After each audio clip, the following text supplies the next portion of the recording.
world is changing faster and faster, as I'm sure you know.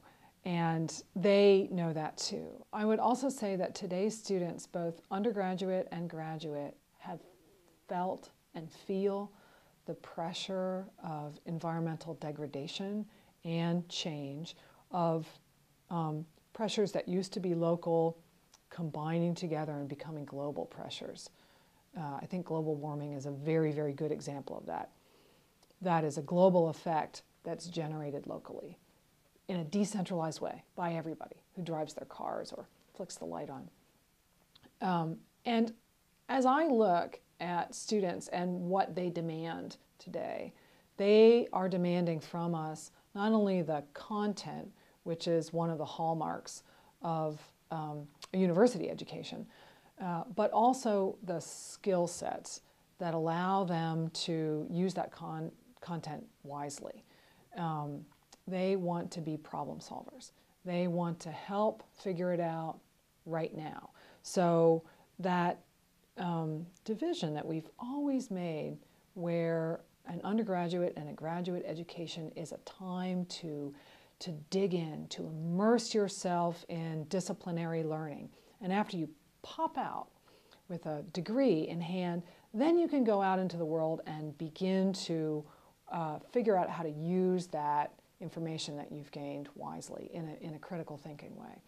Today's student demands that those things be interleaved while they're still in school. And I think that this is a wonderful, wonderful opportunity for higher education programs to think about how do we create disciplinary depth and marry those budding experts together so that by working in a cross-disciplinary or a multidisciplinary team, something that we have to do all the time in the real world, they can bite off little pieces of problems and actually go through, all the way through problem solving. Not academic exercises, but working out in the real world.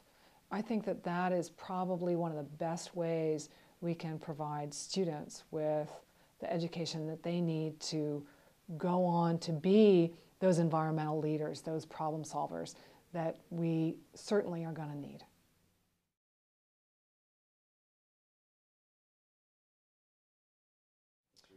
I think that when thinking about how to use social media within the context of not only science, but science learning, so science education. How many times have you been out somewhere in nature? Can be a park next to your house, can be you're hiking somewhere in the mountains, and you see something or hear something that you think, wow, what's that? And you don't happen to be hiking with every single field guide that you have, but you've got your cell phone. And now we have applications. There are a lot of applications for birds, for instance. You can hold your cell phone up, record the bird sound, and play that through an application that will tell you what bird that is. And we are becoming savvy enough, I think, with programs that allow us to distinguish shape and pattern, that soon we will be able to do that so if you took a picture of something, we would be able to figure out what it is. Now, one part of today's technology is the ability to capture data streams, images, sounds, and collect them very, very intensively. Right? So everybody can take a picture, everybody can now have a video conversation. We can do all of those things with each other, but also in nature. But the other thing is that we can take that information and we can put it somewhere centrally so that everybody else can look at it. Right? So Flickr is a really good website that collects all sorts of photographs. But what if we did that and crowdsourced the information at the same time? So it's not just that I'm collecting something I saw and sticking it somewhere where my friends can see it. I'm putting it somewhere where I'm asking, by placing it there, what is this? Can somebody else help me identify this?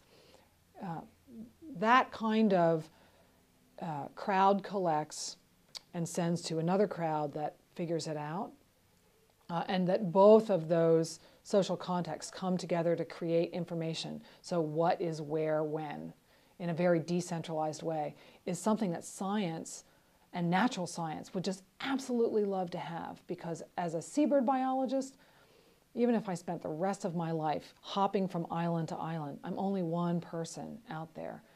But what if there were not 1,000, but 10,000 or 1,000,000 people out collecting images and collecting sounds and putting them in a central place, easy to access on the web?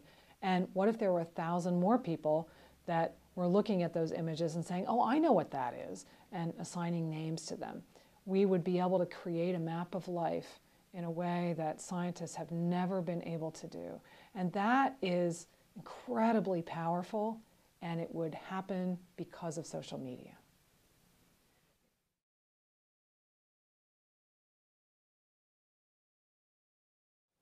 Certainly in an oil spill in which a spiller has been identified, so the finger has been pointed, yes, the spiller is responsible for the costs of cleanup. And there is, for living things, actually a schedule. It's like a price list.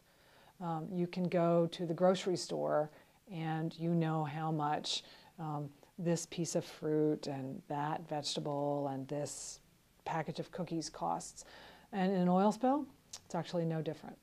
So we know that each common myrrh oiled off the coast of Washington is going to be, I don't know, $11.50. And periodically there are groups of experts, both legal experts and natural scientists, that are getting together and looking at that schedule in local areas and saying, okay, do we want to change this up? Gets back to that issue of how many of a certain thing are there. If there are fewer things, if they're rare, if they're threatened or endangered, of course the per unit price is going to go up. It's a very, very cold way of looking at the environment. But it is a way of transferring that cost. Because honestly, if that didn't happen, there are two other possibilities, right? The public pays, because at the end of the day, the way we think of things in the Western world, those resources are ours, that is, shared by the public. There are steward agencies, but those agencies don't own the resources. They manage them for the good of the public, for the U.S. citizens. So that means that the cost falls to the public if there's nobody else who steps up to assume that cost. And if the public can't pay because, for instance, the budget at the federal or state level is already stressed enough, that means that things just don't happen. They don't get cleaned up.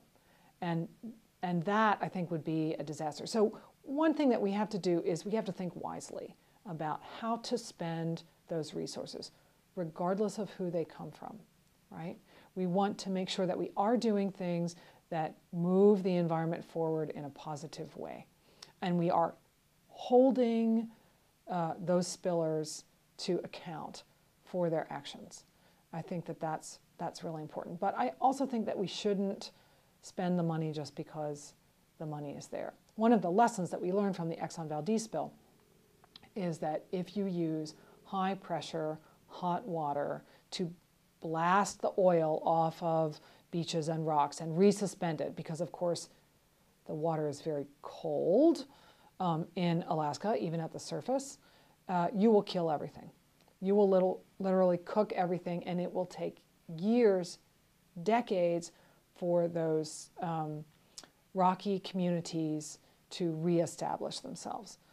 And so it might have been better in that case to let the oil be. But it was easier for people to pay for, to imagine, we'll set something up and we'll clean it up. We'll put everything through the dishwasher and it'll be fine and squeaky clean on the backside. So in thinking about cleanup, what to do and how to pay for it, we do have to think at the end of our goal has to be to responsibly clean up the environment. And sometimes the natural environment is still better at mending itself than we are at coming in and putting a Band-Aid on and trying to make it better.